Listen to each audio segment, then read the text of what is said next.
Graça e paz, mensagem de Martin Lloyd Jones, a doutrina da providência. Em nossa consideração dessas doutrinas bíblicas, chegamos agora a uma consideração da doutrina bíblica da providência. Acho que devemos considerar esta doutrina antes de lidarmos com o homem em particular, porque ela segue, em sequência lógica, da doutrina da criação. Agora, talvez a melhor maneira de descrever o que queremos dizer com providência seja defini-la em termos de sua relação com a criação. Podemos colocar assim: a criação, como vimos, significa chamar à existência algo que não existia antes. Portanto, se isso é criação, então providência significa a continuação, ou a causa da continuação daquilo que foi chamado à existência. A criação traz as coisas à existência, a providência as mantém ou garante sua continuação na existência em cumprimento dos propósitos de Deus. Agora não pode haver nenhuma dúvida de que esta doutrina no tempo presente é muito importante para nós considerarmos. Toda doutrina bíblica, é claro, é importante e não devemos tomar nenhuma como certa, mas se você olhar ao longo da história da Igreja, verá que, em diferentes épocas e em diferentes séculos, algumas doutrinas assumem uma importância particular. A grande doutrina nos primeiros séculos da Igreja era, necessariamente, a doutrina da pessoa de Cristo. Tinha que ser. Essa foi a doutrina mais atacada, por isso a Igreja colocou sua máxima ênfase nela. Na época da Reforma, era a doutrina da justificação somente pela fé, e assim por diante em épocas diferentes. Cabe a nós colocar uma ênfase muito especial em doutrinas particulares. Agora, espero que ninguém pense que estou argumentando que a doutrina da providência é mais importante do que a doutrina da encarnação ou expiação. Esse não é o meu ponto. Estou simplesmente dizendo que há certas razões pelas quais devemos prestar atenção especial a esta doutrina. Deixe-me dar-lhe as minhas razões. O primeiro é o estado do mundo neste tempo, especialmente o estado do mundo durante todo este século até agora. Esta doutrina da providência é a pedra de tropeço para um grande número de pessoas que estão fora de Cristo e fora da Igreja. Eles dizem: não posso acreditar em sua doutrina, não posso acreditar em seu evangelho. Você diz que Deus é um Deus de amor. Bem, olhe para o mundo. Olhe para as coisas que aconteceram no mundo. Olhe essas duas guerras mundiais. Como você pode conciliar algo assim com um Deus de amor? Um Deus que você diz ser todo-poderoso, tão poderoso que não há nada que ele não possa fazer se assim o desejar. Como você pode explicar tudo isso? Então você vê, a própria situação histórica neste século concentra a atenção imediatamente nesta grande doutrina da providência. Então, outra coisa que chamou a atenção para a doutrina da providência é o que chamamos de providências especiais. Agora, providências especiais são intervenções especiais de Deus em nome de indivíduos ou grupos de pessoas. Por exemplo, em Dunkerque, durante a guerra, uma espécie de névoa desceu para proteger os soldados, enquanto ao mesmo tempo o mar estava extraordinariamente calmo e tranquilo. E muitas pessoas neste país estavam prontas para dizer que aquele era um ato providencial de Deus. Eles disseram que Deus interveio para salvar nossas tropas, tornando possível que fossem trazidas de volta para este país. Há também quem diga o mesmo sobre a defesa de Malta durante a guerra. Então, é claro, tem sido costume e tradição neste país dizer que a mesma coisa aconteceu na época da Armada Espanhola. Além disso, há pessoas que reivindicam providências especiais em suas próprias vidas pessoais. É incrível, dizem eles. Você sabe, isso é o que aconteceu comigo. E eles descrevem para você como certas coisas parecem ter sido arranjadas especialmente para atender às suas circunstâncias especiais. E então, quando você diz a eles que eles não podem dizer coisas assim, eles se ressentem de toda a doutrina da providência. Outra razão pela qual é importante ser claro sobre esta doutrina, neste século, é que a maior parte do pensamento de homens e mulheres hoje parece ser determinado pelo que é chamado de perspectiva científica. É indubitável o fato de que um grande número de pessoas nem sequer começa a considerar a grande mensagem do cristianismo porque, dizem eles, toda a sua mensagem inclui a ideia de milagres e essas intervenções de Deus. Para aqueles que adotam uma perspectiva científica, como eu, em relação à vida como um todo, tais coisas são uma impossibilidade absoluta, e se o seu evangelho contém o sobrenatural, simplesmente não posso começar a considerá-lo. E a última razão que eu apresentaria é esta: você não pode começar a falar sobre oração respondida, sem ao mesmo tempo introduzir a doutrina da providência. Portanto, devemos considerar esta doutrina porque muitos outros assuntos a pressupõem. O que então a Bíblia nos diz sobre a doutrina da providência? Mais uma vez, estamos diante de um assunto muito difícil. As doutrinas particulares de salvação que iremos considerar são muito simples em comparação com uma doutrina como esta. É uma daquelas doutrinas inescrutáveis e há um hino que nos lembra disso. Deus se move de uma maneira misteriosa, suas maravilhas para realizar, diz William Cowper, e a incredulidade cega com certeza errará. E não apenas a incredulidade cega, mas a falta de fé, mas o desejo de entender o que é impossível, certamente nos levará a problemas, se não ao erro. Portanto, vamos abordar a doutrina da providência com reverência e humildade, indo até onde a Escritura nos leva, mas não indo além disso. Agora, a Bíblia ensina em todos os lugares, muito claramente, como vou mostrar a você, que Deus está no controle de todas as coisas. O Salmo 104 é suficiente por si só para estabelecer essa doutrina. Não há limite para o que ele faz. O Salmo 103, verso 19 também diz: o Senhor preparou o seu trono nos céus, e seu reino domina sobre tudo, em toda parte.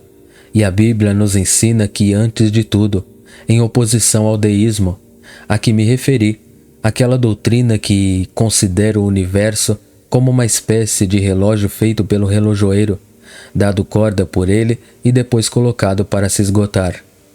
Mas a doutrina da providência contradiz isso, e gosto bastante da comparação que já foi usada para mostrar a diferença. A doutrina da providência nos diz que o universo e tudo dentro dele é como um grande navio que está sendo pilotado dia a dia, hora a hora, minuto a minuto, segundo a segundo, pelo próprio Deus. Além disso, é claro, também se opõe ao panteísmo, que diz que Deus é tudo e está em tudo e que, portanto, você não pode diferenciar entre o universo e o próprio Deus. A doutrina da providência contradiz essas duas visões. Como então encontramos essa doutrina na Bíblia? Bem, em primeiro lugar, encontramos isso em várias declarações muito diretas nas Escrituras. Vou dar-lhe uma lista delas mais tarde. Então, outro argumento muito poderoso para a doutrina da providência é baseado no fato da profecia.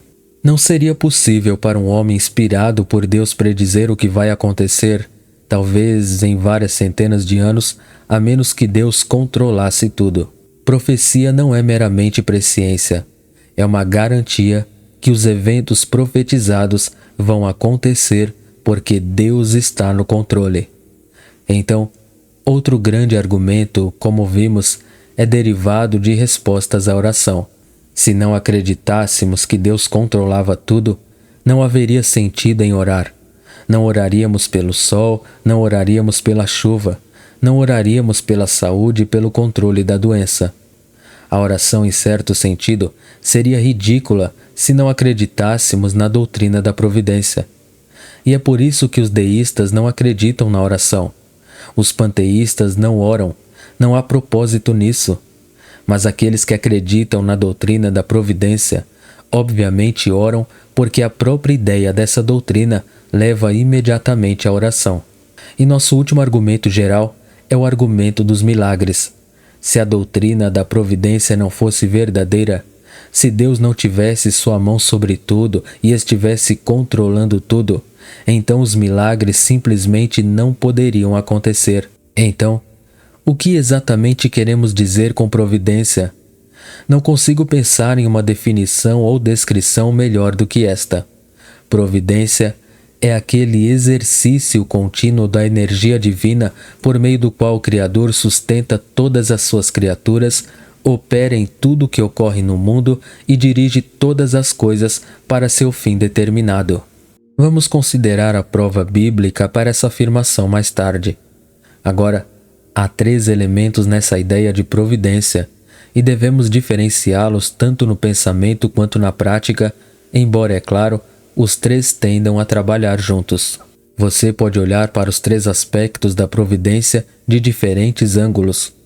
O primeiro é o aspecto ou elemento da preservação, aquela obra contínua de Deus pela qual Ele mantém as coisas que criou, junto com as propriedades e poderes com os quais Ele as adotou.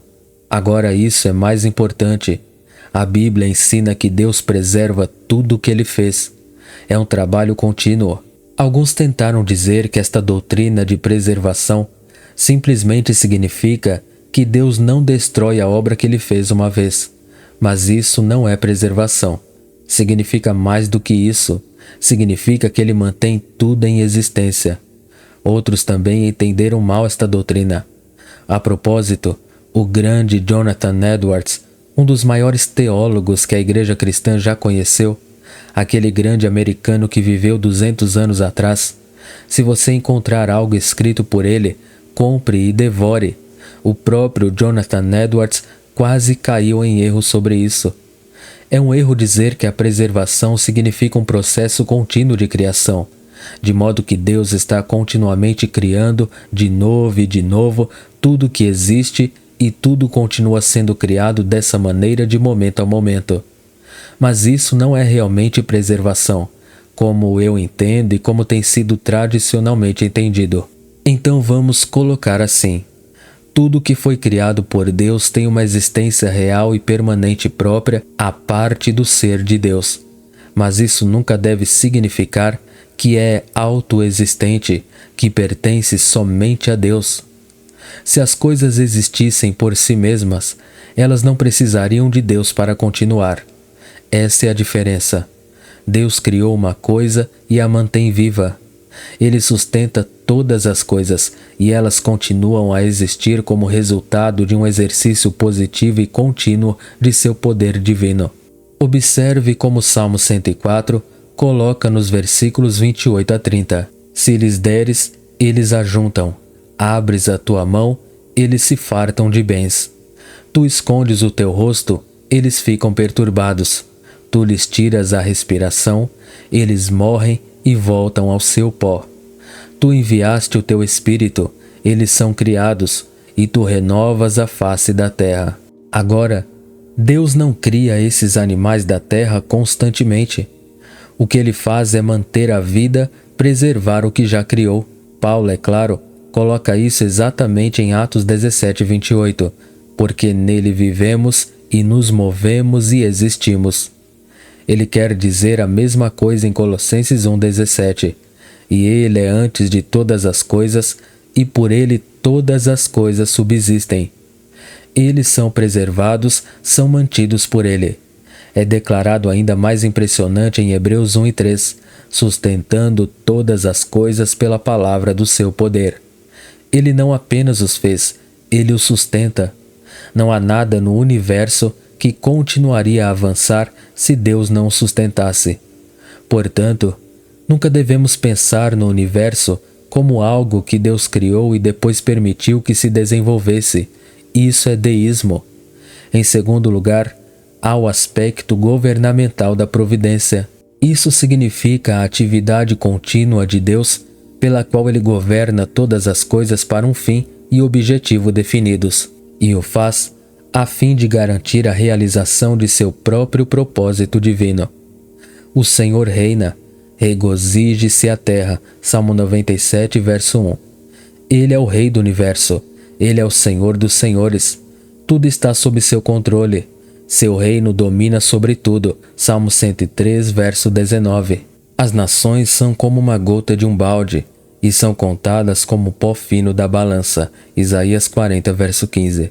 Essa é a ideia de governo. Ou veja a poderosa declaração em Daniel 4, 34, 35. E no fim dos dias, eu, Nabucodonosor, levantei meus olhos ao céu, e meu entendimento voltou para mim. E eu bendisse o Altíssimo, e louvei e honrei aquele que vive para sempre, cujo domínio é um domínio eterno, e seu reino é de geração em geração. E todos os habitantes da terra são reputados como nada. E ele faz segundo a sua vontade no exército do céu e entre os habitantes da terra. E ninguém pode deter a sua mão ou dizer a ele o que você faz. O aspecto governamental da doutrina da providência de Deus é de vital importância e percorre a Bíblia do começo ao fim. Seus propósitos amadurecerão rapidamente, desdobrando-se a cada hora, diz William Cowper. Há uma finalidade para esta criação, um propósito, um objetivo. Tudo está levando ao propósito determinado por Deus para isso. O terceiro aspecto da providência que devo enfatizar é o que geralmente tem sido chamado de aspecto da concordância. Significa a cooperação de Deus e seu poder divino com todos os poderes subordinados de acordo com as leis pré-estabelecidas de sua operação, levando-os a agir e agir precisamente como agem. Se preferir, significa toda a ideia da relação das causas secundárias com o ordenamento de todas as coisas por Deus. O ensino da Bíblia é que Deus trabalha nas e pelas segundas causas que Ele criou. Estamos todos esclarecidos, creio eu, sobre as causas secundárias. Descobrimos, não achamos, que tudo que acontece tem uma causa. Certas coisas levam a certas outras coisas. Você vê isso através de toda a natureza. Uma coisa produz outra. Agora, essas são as causas secundárias, e a doutrina bíblica da providência ensina a existência de causas secundárias, mas é muito claro em sua ênfase que as causas secundárias não operam automático e independentemente. Deus trabalha através deles. Eles têm suas próprias operações, mas Deus está sobre todas essas operações. Agora é importante enfatizar este ponto porque muitas pessoas hoje falam dos poderes da natureza como se fossem algo independente. Mas eles não são. Existem poderes e leis na natureza, mas não são separados de Deus. Deus está em relação direta com eles e os usa, os ordena e os manipula. Então mantemos as duas ideias ao mesmo tempo, a realidade das causas secundárias, mas sua dependência de Deus e seu controle sobre elas. Isso é um mistério, claro. Este é o aspecto difícil desta doutrina. Como essas coisas podem ser verdadeiras ao mesmo tempo? Mas as Escrituras ensinam isso. Você o encontrará no Salmo 104, verso 20, 21 e 30. Amós 13, 6 diz: porventura se tocará a trombeta na cidade, sem que o povo tenha medo? Haverá mal na cidade e o Senhor não o fez? Mateus 5, 45 nos diz: porque ele faz nascer o seu sol sobre maus e bons e faz chover sobre justos e injustos. Em outras palavras, essas coisas não acontecem automaticamente como resultado de causas secundárias ou leis da natureza. Deus está por trás delas. Ele está trabalhando nelas e através delas. Ele não está divorciado delas. Assim, brevemente, estão os três aspectos da providência. Você pode pensar assim: a ideia de preservação nos faz pensar no ser de tudo que é. A ideia de governo nos diz que esse ser é guiado e a doutrina da concordância nos diz como a atividade é guiada. Ser, orientação e atividade. Então, a próxima pergunta que chegamos é esta: de que maneira a providência é exercida? Ou, colocando de outra forma, quais são os objetos da providência? Agora, aqui é costume dividir a providência em geral e especial. Acabamos de ver que, em toda a Bíblia, somos ensinados que todo o universo está sendo controlado por Deus. Esta é a providência geral. Ele não apenas o fez, mas o mantém funcionando e o está controlando. Então você chega à providência especial, que pode ser pensada de 3 maneiras. Em primeiro lugar, é o cuidado de Deus por cada parte separada do universo em seu relacionamento com o todo. Existem escrituras abundantes para provar isso. O Salmo 104 nada mais é do que uma grande elaboração desse ponto. Deus não apenas controla todo o universo, mas também os riachos, as árvores e as plantas, não apenas em geral, mas também em particular. Providência especial também significa que Deus tem um cuidado especial por todas as criaturas racionais, animais e seres humanos. Em toda a Bíblia, somos informados de que Deus controla a existência de todas as pessoas, tanto as más quanto as boas. É por isso que Ele faz seu sol nascer e a chuva cair sobre todos os tipos de pessoas. Deus está assim relacionado até com os pecadores, mesmo com os homens e mulheres que o negam e não creem nele. A Escritura ensina que eles não estão fora de um relacionamento com Deus. Mas claro, acima de tudo, providência especial significa o cuidado especial de Deus por seu próprio povo e pelo que Ele faz por eles. Então, vamos agora às declarações bíblicas e aos princípios bíblicos. Primeiro, a Bíblia nos diz que a providência de Deus é exercida sobre o universo como um todo. O Salmo 103, verso 19, que já citamos, diz que seu reino domina sobre todos. Também encontramos em Efésios 1:11 o propósito daquele que faz todas as coisas segundo o conselho da sua vontade. Deus está controlando todas as coisas em todos os lugares, os céus e a terra e debaixo da terra. Ele tem um propósito por trás de tudo. Em segundo lugar, a providência de Deus é exercida sobre o mundo físico. Refiro-me a todo o Salmo 104 e também novamente a Mateus 5:45. A terceira é a providência controladora de Deus sobre a criação bruta, sobre os animais. Vemos isso novamente no Salmo 104 e também em Mateus 6:26, onde lemos sobre as aves que não semeiam, nem colhem, nem ajuntam em celeiros. Contudo, vosso Pai Celestial os alimenta. Enquanto em Mateus 10:29 somos informados sobre os pardais, e nenhum deles cairá no chão sem vosso Pai consentir. Quarto, somos informados de que sua providência é exercida sobre os assuntos das nações. Você descobrirá que, em Jó 12:24, ele tira o coração do chefe do povo da terra e os faz vagar por um deserto onde não há caminho. Ou ainda em Atos 16:26 lemos: E de um só sangue fez todas as nações dos homens para habitarem sobre toda a face da terra, e determinou os tempos antes designados e os limites de sua habitação. Quinto, somos informados de que Deus governa providencialmente o nascimento de um homem e sua sorte neste mundo.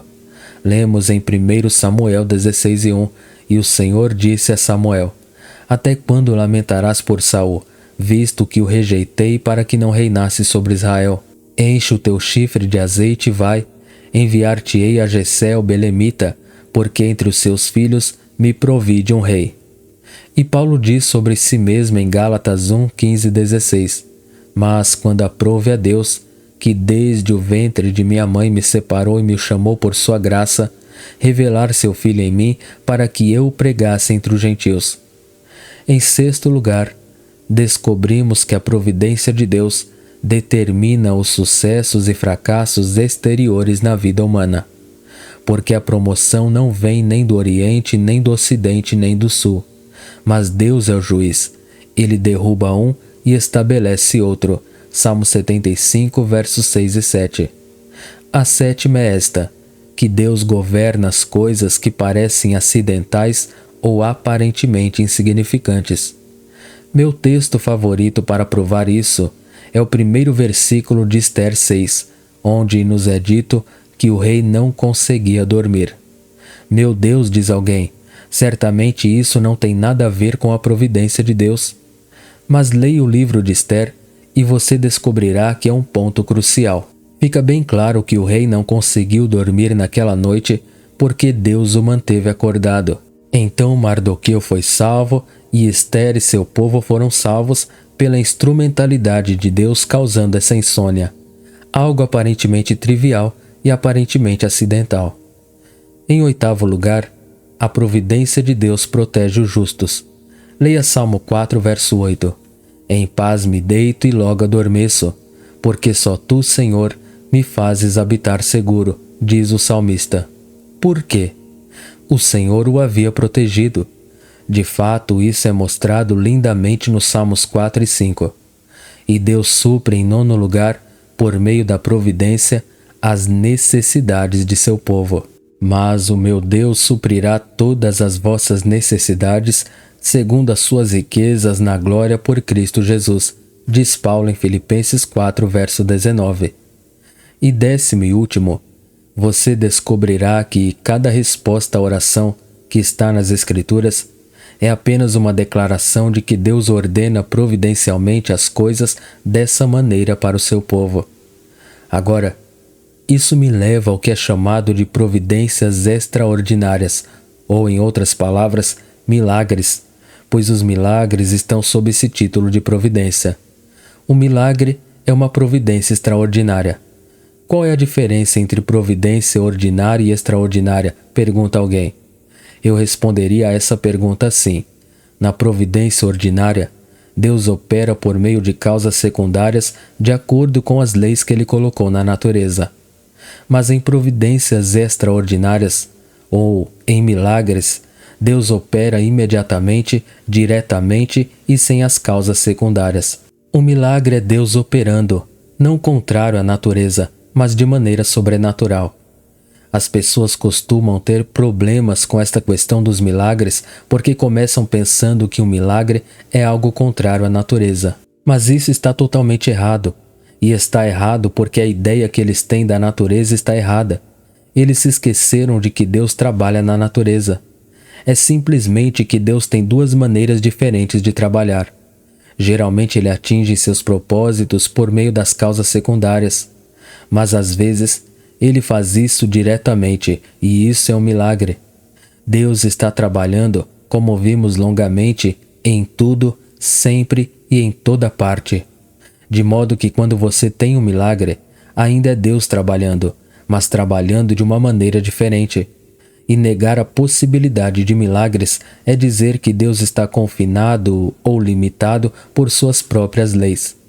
Algumas pessoas, é claro, insistem que os milagres são impossíveis porque quebram as leis da natureza. Se tais pessoas acreditam em Deus, elas querem dizer que Deus agora está sujeito às leis que Ele mesmo colocou na natureza e não pode fazer nada a respeito. Eles reduzem Deus a uma posição subserviente à sua própria lei, mas isso nega totalmente a doutrina de Deus. Há também uma tendência entre certas pessoas de acreditar em milagres apenas quando pensam que podem explicá-los. Deixe-me ilustrar isso com uma história. Lembro-me de uma vez, um homem, um diácono, vindo falar comigo sobre seu ministro.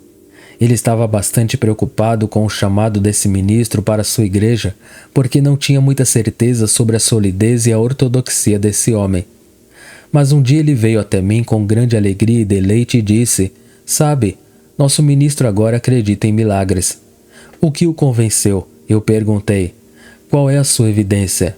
"Bem", disse ele estava pregando no domingo à noite e nos disse que algumas descobertas recentes feitas na região de Sodoma e Gomorra revelaram que havia certas substâncias lá que podem muito bem explicar o que é descrito no Antigo Testamento.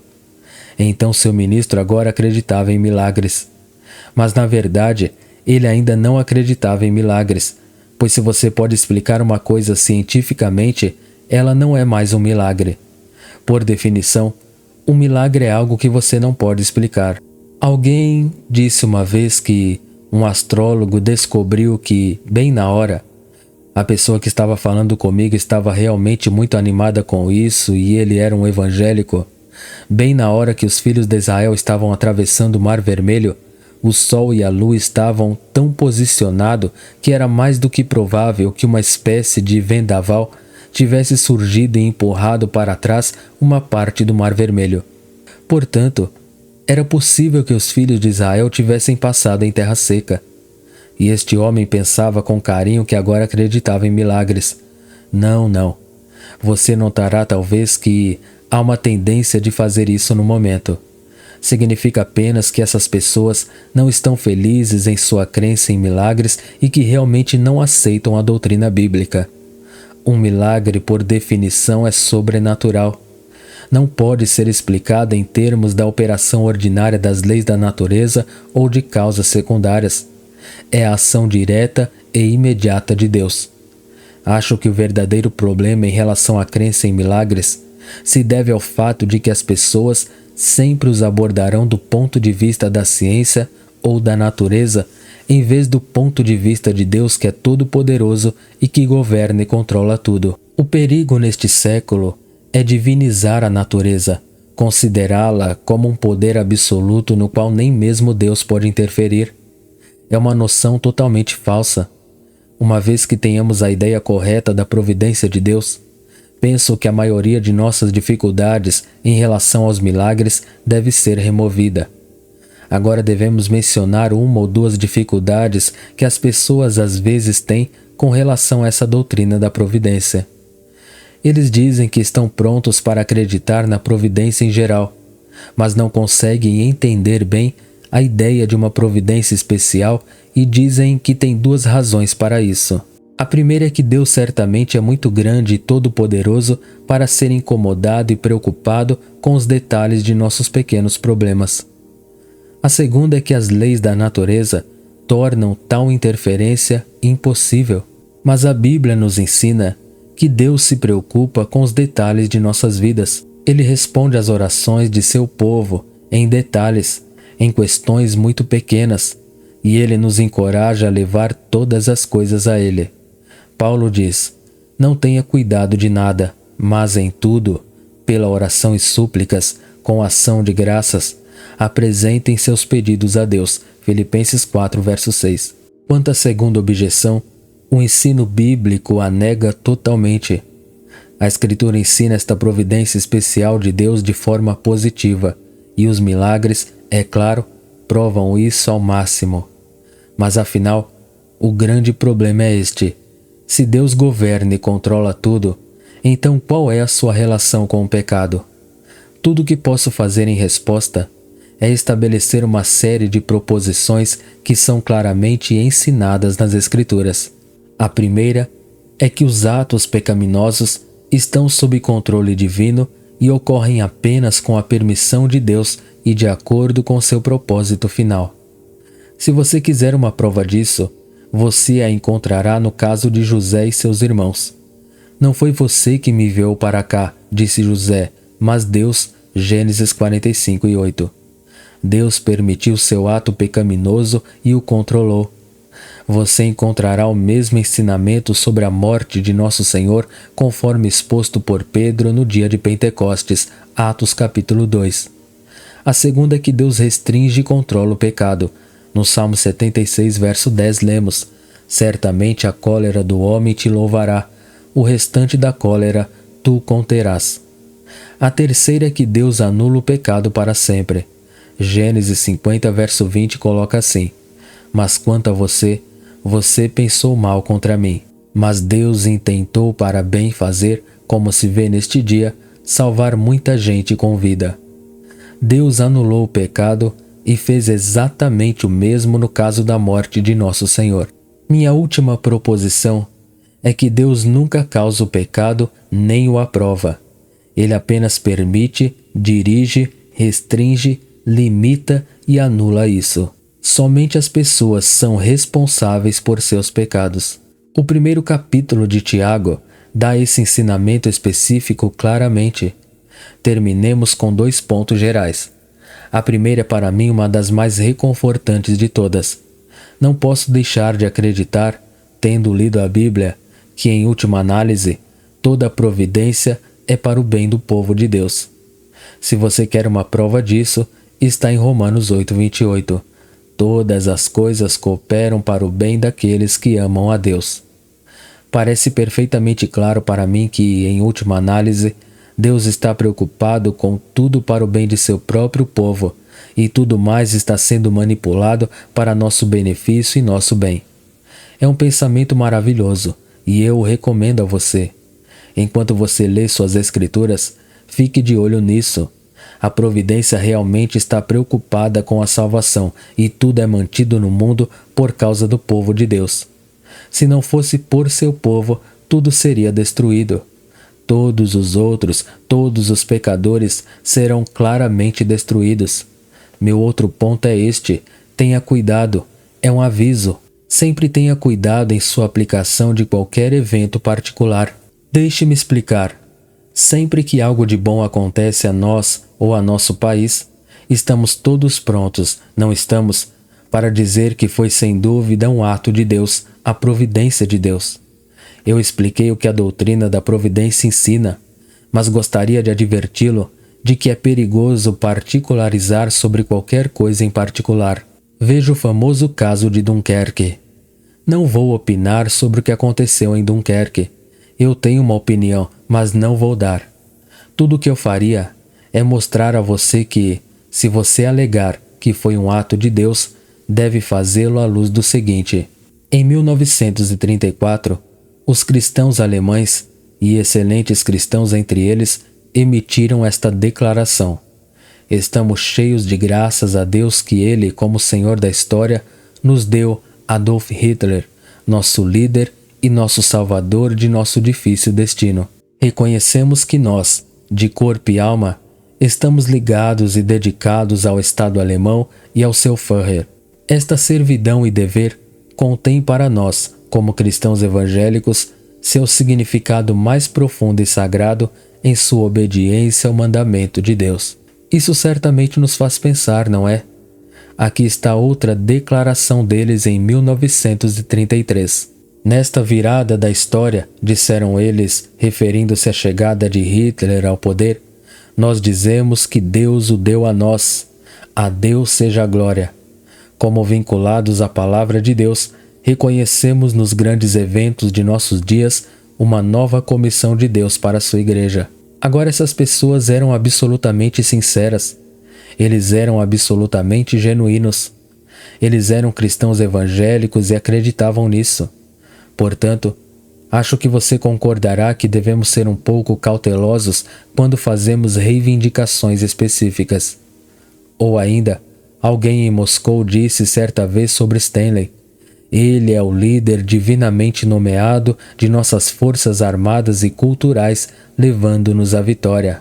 É muito simples persuadir-se de que Deus tem um interesse em comum e especial em seu país. Sejamos muito cuidadosos para não trazer descrédito a Deus e sua causa por reivindicações insensatas e imprudentes. Algumas vezes, durante a Segunda Guerra Mundial, tivemos os dias nacionais de oração, mas coisas terríveis aconteceram quase no dia seguinte. Lembre-se disso. Meu ponto então é este: a doutrina é simples e clara, mas sejamos criteriosos e cautelosos. Que Deus abençoe a todos. Amém.